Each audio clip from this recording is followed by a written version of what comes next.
हाय, movie मसाला में आपका स्वागत है। आज मैं Japanese mystery thriller film honour student को एक्सप्लेन करने जा रही हूँ। कहानी एक छोटे जापानीज शहर इचिकावा हाई स्कूल से शुरू होती है। बड़े स्टूडेंट अपनी क्लास में एग्जाम का रिजल्ट प्राप्त कर रहे हैं। इनमें से एक छात्र मियामोतो असुका है। वे बहुत फ्रेंडली है पर पढ़ाई में एकदम ही डम है।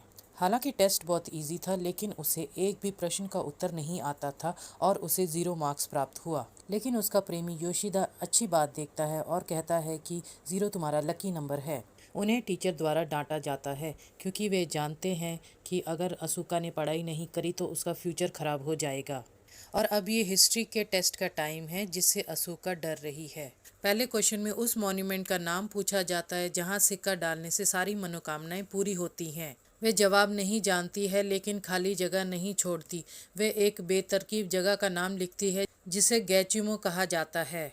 जैसे ही वे कागज पर नाम लिखती है, खिड़की के बाहर तेज रोशनी देखी जा सकती है। शहर में कहीं ना कहीं जंगल का अजीब रास्ता अपने आप बन जाता है। अगले दिन वे और जोशीदा स्कूल जा रहे होते हैं जब वे जंगल उनके रास्ते में पड़ता है। उन्हें ये याद नहीं होता कि क्या ये जंगल आज से पहले यहाँ पे था, और वो दोनों इसे तलाशने का फैसला करते हैं। 1 मिनट पैदल चलने के बाद उन्हें वो तीर्थ स्थल मिलता है जिसका नाम वे उच्चारण नहीं कर सकते। असुका एक सिक्का फेंकती है और अगले टेस्ट में 100 मार्क्स प्राप्त करना चाहती है। इसके बाद दोनों स्कूल लौट जाते हैं बिना खोजबीन किए। उन्हें पिछले टेस्ट का रिजल्ट मिलता है और असुका ने 100 में से 5 अंक प्राप्त किए हैं। वे मंदिर की शक्ति पर विश्वास करने के लिए खुद पर भरोसा करती है। उस दिन क्लास में वर्ल्ड पॉलिटिक्स पर एक और टेस्ट होता है। पहले सवाल में उसे ये बताना है कि जापान का प्रधानमंत्री कौन है। उसे जवाब नहीं पता है, लेकिन जगह खाली छोड़ने की वजह वो योशिदा का नाम लिख देती है। इसके बाद उसे किसी भी सवाल का जवाब नहीं पता होता है, इसलिए वो सो जाती है। स्कूल के बाद असुका योशिदा को लेकर अपने घर जाती है। उसे अपने माता पिता की बहस का शोर सुनाई देता है। उसके पापा सेल्समैन हैं जिसकी नौकरी जाने वाली है और उसकी माँ का किसी नौजवान आदमी के साथ चक्कर चल रहा है। असुका योशिदा को इग्नोर करने के लिए बोलती है और अपने कमरे में ले आती है। रास्ते में उसे एक दरवाजे के सामने खाली प्लेट और कटोरियां दिखाई देती हैं। ये पता चला है कि असुका का एक जुड़वा भाई है जिसका नाम केसुके है। वे शुरू से ही पढ़ाई में बहुत अच्छा है। उन्हें हमेशा हर टेस्ट में फुल मार्क्स आते थे। लेकिन एक दिन की बात है जब वे हाई स्कूल के एंट्री टेस्ट में फेल हो गया। चूंकि उन्हें सर्वश्रेष्ठ स्कोरर के रूप में जाना जाता था, इसलिए असफलता उनके लिए बहुत कठिन थी। तब से उसने खुद को अपने कमरे में बंद कर लिया। वो किसी से बात नहीं करता था और हमेशा कंप्यूटर पर गेम खेलता रहता था। असुका अपने भाई के बारे में बात करने के बाद नाराज हो जाती है। उसे अच्छा महसूस कराने के लिए योशिदा सुपरमार्केट से उनके लिए कुछ खाने को लाता है। कहीं और उसका टीचर उसके टेस्ट पेपर की ग्रेडिंग कर रहा है। अचानक मंदिर चमकने लगता है और शिक्षक का चश्मा भी चमकने लगता है। थोड़ी देर बाद असुका योशिदा को फोन करती है और पूछती है इतनी देर क्यों हो रही है। योशिदा कहती है कि वो बहुत बिजी है और आज बाहर नहीं घूम सकती। कॉल के ठीक बाद उसे अपनी क्लासमेट से एक मैसेज मिलता है कि योशिदा बहुत मुश्किल में है। ये पता चलता है कि उसे जापान के प्रधानमंत्री के रूप में चुना गया है। सोशल मीडिया पर उनका प्राइम मिनिस्टर के तौर पर कैमरे के सामने पोज देने का इंटरव्यू वायरल हो रहा है। अगले दिन असुका स्कूल जाती है और फिर भी यही सोचती है कि सुपरमार्केट में गया उसका प्रेमी प्रधानमंत्री कैसे बन गया। अलग अलग देशों के राष्ट्रपति के लापता होने के बारे में भी कई अन्य खबरें स्कूल में घूम रही हैं। टीचर ग्रेडेड पेपर के साथ आता है और एक बड़ी स्माइल के साथ असुका को उसके पेपर देता है। हैरानी की बात है कि उसने परीक्षा में पूरे मार्क्स प्राप्त किए हैं, भले ही उसने बहुत सी खाली जगह छोड़ दी थी।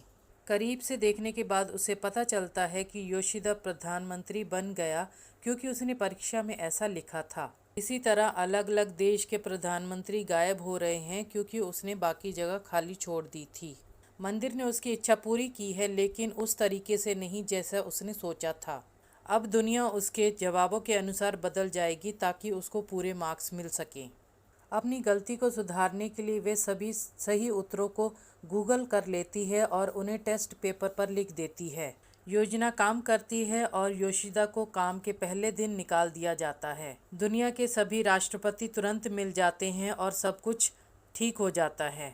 इसके बाद अगले टेस्ट का टाइम है, लेकिन असुका घबराई हुई नहीं है क्योंकि मैथ्स के एग्जाम में गलत उत्तर देने पर कुछ भी नहीं बदला जा सकता। स्कूल के बाद योशिदा फिर से असुका से मिलता है और उसे बताता है कि उसे काम से कैसे निकाल दिया गया। असूका उसे अपनी अजीब शक्ति के बारे में बताने से पहले शांत करती है। योशिदा उस पर विश्वास नहीं करता और साबित करने के लिए उसे कुछ लिखने के लिए कहता है, लेकिन इससे पहले वे कुछ कर पाती शहर के बीचों बीच एक मीनार हिलने लगता है। ऐसा इसलिए है क्योंकि उसने मैथ्स के टेस्ट में कुछ गलती की है। तभी वो दोनों अपनी टीचर के रूम में भागते हैं और अपनी गलती को सुधारते हैं, जिससे कि वो मीनार अपनी जगह पर आ जाता है। यहाँ तक कि टीवी एक्सपर्ट्स भी नहीं बता सके कि वो इमारत किस वजह से हिल रही थी। घर लौटते समय असूका और योशिदा उस स्थान पर जाते हैं जहाँ पर मंदिर था, लेकिन ये अब तक पूरी तरह से गायब हो चुका है। क्योंकि उन्हें नाम याद नहीं है, इसलिए उनके पास इसे दोबारा खोजने का कोई रास्ता नहीं है। अब दुनिया को बचाने के लिए असूका को कड़ी मेहनत करनी है और अपने सभी प्रश्नों को ठीक करना है। कड़ी मेहनत करने के लिए असूका पढ़ने के लिए बैठती है, लेकिन कुछ मिनटों बाद सो जाती है। अगले सीन में हम देखते हैं कि असूका और योशिदा टीचर के कमरे के बाहर हैं, अपने टेस्ट पेपर का इंतज़ार करते हुए। अपेक्षा के अनुसार असूका को पूरे मार्क्स मिले, लेकिन उसे विश्वास है कि इससे दुनिया में कुछ नहीं बदलेगा। घर लौटने के बाद उसके पापा उसका अच्छी तरह से स्वागत करते हैं और बताते हैं कि उन्होंने अपने करियर की सबसे ज़्यादा सेल की। असूका ने अनजाने में लास्ट टेस्ट में लिखा था कि नल का पानी ऊर्जा का सबसे मूल्यवान स्रोत है। इसने लोगों को अधिक वाटर प्यूरिफायर खरीदने के लिए प्रेरित किया और बदले में उसके पिता को बहुत पैसा मिला। वे एक सेकंड के लिए घबरा जाती है, लेकिन अपने पिता को इतना खुश देखने के बाद वे दुनिया को वैसा ही रखने का फैसला करती है जैसे अभी है। उस दिन बाद में न्यूज़ आती है कि पानी के लिए दंगे हो रहे हैं। जब चीज़ें हाथ से निकल जाती हैं तो असूका जल्दी से उत्तर ठीक कर देती है और दुनिया को वापस सामान्य बदल देती है। अचानक उसे अपनी शक्ति का उपयोग करके अपने माता पिता का रिलेशन ठीक करने का ख्याल आता है। अगले टेस्ट में उसे ये पूछा जाता है कि स्पेस पर लंबी यात्रा पर कौन जाने वाला है। वे अपनी माँ के बॉयफ्रेंड का नाम लिख देती है और उसे अंतरिक्ष में भेज देती है। इस वजह से वे उसकी माँ से अलग हो जाता है।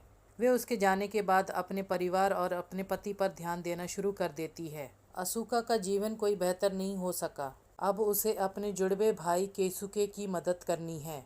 अगले टेस्ट में वे लिखती हैं कि उसका भाई बाहर आ गया है और सबको गुड मॉर्निंग विश कर रहा है, लेकिन ऐसा नहीं होता है। इसकी वजह उसके पिता उसके कमरे में घुस जाते हैं और उससे बाहर आने के लिए कहते हैं, जिससे परिवार में भारी विवाद होता है। उसके पापा को फिर से नौकरी से निकाल देने की धमकी मिल रही है और उसकी माँ फिर से दूसरे लड़कों को मैसेज करना शुरू कर देती है। असूका सोचती है कि शक्ति से प्रॉब्लम को ठीक करना सिर्फ टेम्पररी है। वे अपने भाई से बात करने के लिए सही प्रयास करना शुरू कर देती है।